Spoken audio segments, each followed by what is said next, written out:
Our EnergyTrack enables some traditional physics to be done fairly quickly and simply. It consists of a ramp, fixed ramp, and a horizontal section. And on this ramp there are two tracks. One is for investigating the minimum potential energy for looping the loop, and the other is for doing straightforward potential energy, kinetic energy at the bottom of the ramp.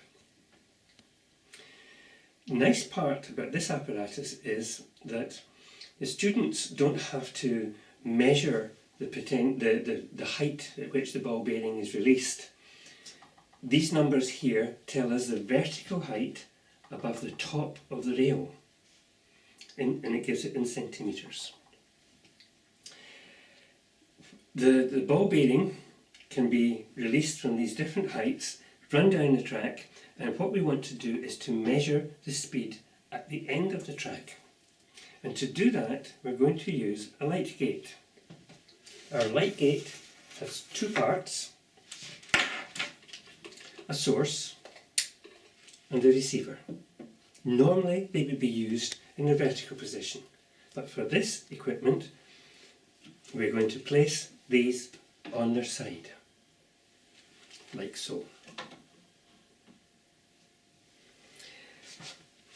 The light gate has to be connected to a timer, and the timer that we are going to use is TSA, which stands for time, speed and acceleration. We've connected it to either one of the two inputs, doesn't matter which. I press the select button until I see what I want, which is fast timer, and I then press enter.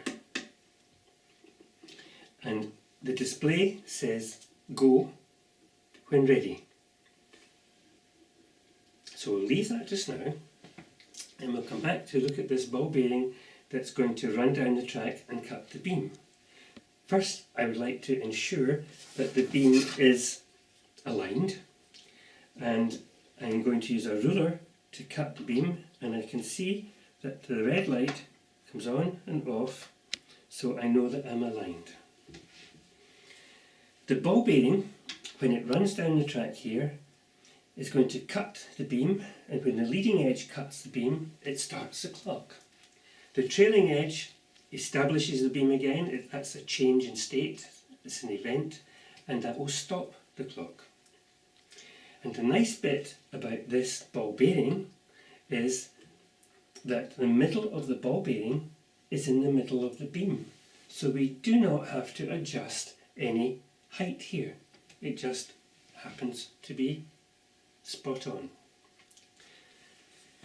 So let's try this. First I'm going to press go, and it says waiting. It's waiting for a change in state to one of the inputs, or to the only input. So let's place this ball at a height of 28 centimetres. And I'm going to release it. And if I tilt that towards the camera, you will see that it took 13.33 milliseconds to go through the beam. I can now calculate the velocity of the ball, because I can measure its diameter, which is an inch, which is 2.54 centimetres. So I can measure the diameter. I know the time, therefore I can calculate the velocity of the ball through the beam at the bottom of the track. If I calculated the potential energy and calculated the kinetic energy, they are not the same. Theoretically, yes, if there was no friction, but we lost energy, and for younger pupils we would probably say energy lost to heat energy and sound energy. If, however, you calculate the rotational kinetic energy and add it to the half mv squared at the bottom of the ramp, there's a very good match between that answer and the potential energy. And the next thing I would like to show is the other track, and I'm just going to release it from the same height it has the same potential energy, and I'm making sure that I'm aligned. So again, I will tip the box, and you can see that as the ruler goes into the beam, it's cutting it, the red light's coming on. So that looks fine. My box here, I will say go again. And I'm going to release it from the same vertical height.